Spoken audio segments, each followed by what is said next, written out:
इत्तेहाद मिल्लत council प्रमुख मौलाना तौकीर रज़ा ख़ान ने दोपहर 1:30 बजे अपने आवाज़ से आला हज़रत मस्जिद में नमाज़ पढ़ने के लिए जाने से पहले मीडिया से बात की। इस दौरान उन्होंने उत्तराखंड के मुख्यमंत्री पुष्कर सिंह धामी और देश के प्रधानमंत्री के खिलाफ जमकर भड़ास निकाली है। साथ ही आईएमसी प्रमुख मौलाना तौकीर रज़ा ख़ान ने देश की न्यायपालिका पर भी सवाल उठाए। देखिए इस रिपोर्ट में। मजबूर कर दिया है जो मुल्क में बदअमनी का माहौल बनाया हुआ है, जो नफ़रतों का माहौल बनाया हुआ है, बुलडोज़र की कार्रवाई। असल में हमारी ये जो गिरफ्तारी है वो हमारी अपनी तकलीफ़ कम है और इस बात की तकलीफ़ ज़्यादा है कि सुप्रीम कोर्ट इन तमाम बेईमानियों के ख़िलाफ़ कोई संज्ञान नहीं ले रहा है। बुलडोज़र की कार्रवाई हो जाती है, सुप्रीम कोर्ट की जिम्मेदारी है। कहीं किसी ने अपराध किया है तो उसको गिरफ्तार कीजिए, उसकी बिल्डिंग ने कोई अपराध नहीं किया है, मदरसे ने, मस्जिद ने कोई अपराध नहीं किया है, मामला कोर्ट में जाना चाहिए। तो कोर्ट के अधिकारों का हनन हो रहा है और पुलिस बेईमानी करके सरकार के दबाव में ये सब उल्टे सीधे काम कर रही है और मुल्क का माहौल बिगाड़ने का काम कर रही है। पुलिस और बजरंग दल और शिवसेना मिलकर हमारे देश को बर्बाद कर देना चाहते हैं।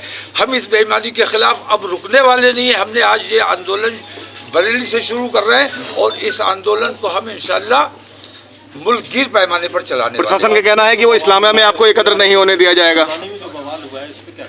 हल्द्वानी में बवाल किसने कराया? धामी अगर पागल हो गया, बुलडोजर तुम हमारे घर पे चला दोगे, हम अंधे और बहरे बने बैठे रहेंगे?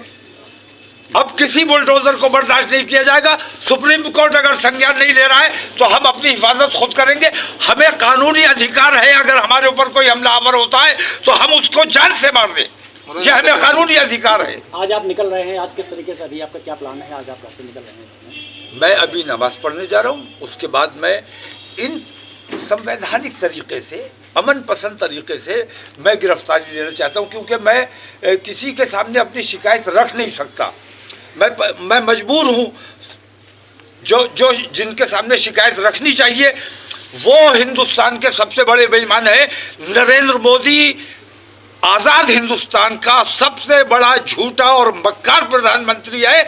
ऐसे प्रधानमंत्री को कोई ज्ञापन नहीं दिया जाएगा और ऐसी सरकार की मौजूदगी में हमें आज़ाद रहने का कोई अधिकार नहीं है। तमाम मुसलमान, हिंदुस्तान भर के मुसलमान इंशाल्लाह गिरफ्तारी देंगे।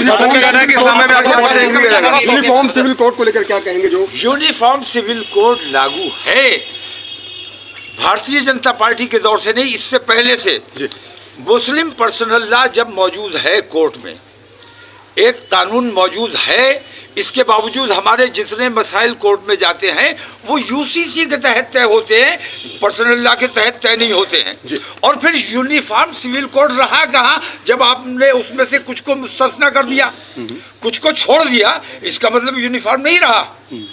तो ये बेईमानी हो रही है। ये तमाम चीज़ें सिर्फ मुसलमानों को सताने, दबाने और परेशान करने के लिए। मैं ये कहता हूँ इन तमाम लोगों को मंदिरों से कोई मोहब्बत नहीं है, मंदिरों से मोहब्बत नहीं है। असल में मुसलमानों को तकलीफ पहुंचाना है।